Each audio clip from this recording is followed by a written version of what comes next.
you know it's cold when even the bright sunshine doesn't exactly warm anything up. We're still like barely, we're not even in the teens. I know. I mean, it's so cold that it hurts. It does. Oh, It yeah. hurts your skin as Yes, soon as it you does. step outside. Poor dog. He doesn't want to walk. No. I know. Do you blame him? And he won't let me put a sweater on him. He's like, oh, Yeah. I'm a manly man. I'm not Exactly. wearing a sweater. At least the sunshine is like bringing up the It looks pretty anyway. What is it? Like the mood. Yes. Yeah, so yeah, it is pretty out there. It just doesn't feel too good as you step outside. It's another bitterly cold day. Just kind of recapping what we had this morning where the feels like temperatures were well into the teens, and that put us into that wind chill advisory that just lifted at noon. So we're out of the advisory, but now our attention is shifting to tomorrow morning where we have another forewarned weather alert for some light accumulation Thursday.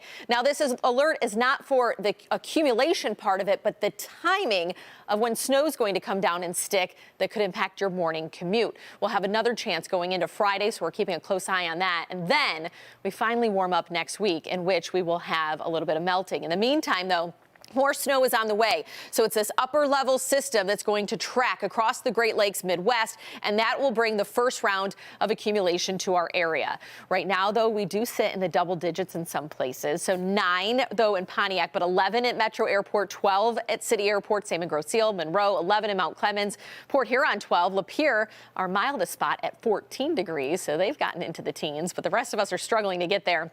We will throughout the afternoon, but these feels like temperatures are still sub-zero across a good portion of lower Michigan, but at least we're seeing a little improvement.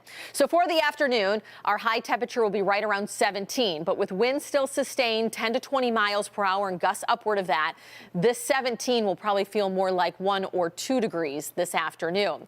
Heading into tonight, overnight low is not that far off from what our afternoon high is, so we're not going to see a big tumble in temperatures throughout the overnight. But what we will see before we even get to daybreak, snow showers rolling into the area. Tomorrow, we welcome back the 20s, still below average, but we're heading in the right direction. But we'll be contending with the morning snow that'll be a nuisance and create some tricky travel. You saw yesterday when we got the snow for the morning commute, it wasn't a ton of snow, but with the really cold, freezing surface temperatures, you get some black ice under it and it creates slick spots. So you don't need a lot of snow to create trouble. 4 a.m., the snow starts to push in from the south and really overtakes a good portion of Metro Detroit and southeastern Michigan by 6 a.m. We'll hold on to that throughout the morning. The southern part of our area, Monroe, will probably pick up the most out of this just because of where the snow band's set up.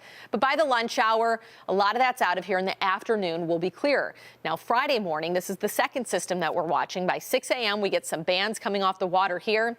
Scattered snow showers throughout the morning, and even midday, we're still holding on to a few snow chances that could linger into the afternoon. So accumulation-wise, I think we actually could get more out of Friday's system than tomorrow's, but we will get some accumulating snow out of the whole thing. So the first round, we end up seeing about 1 to 2 inches across the area by the time we get to Thursday afternoon. Quickly showing you, though, what we will end up adding on top of this by the time we get into Friday. I think our snowfall totals will end up ranging between 3 to 4 inches across the area, maybe upward of that in some spots. That's the total. So about 1 to 2 the first day, 1 to 3 into Friday.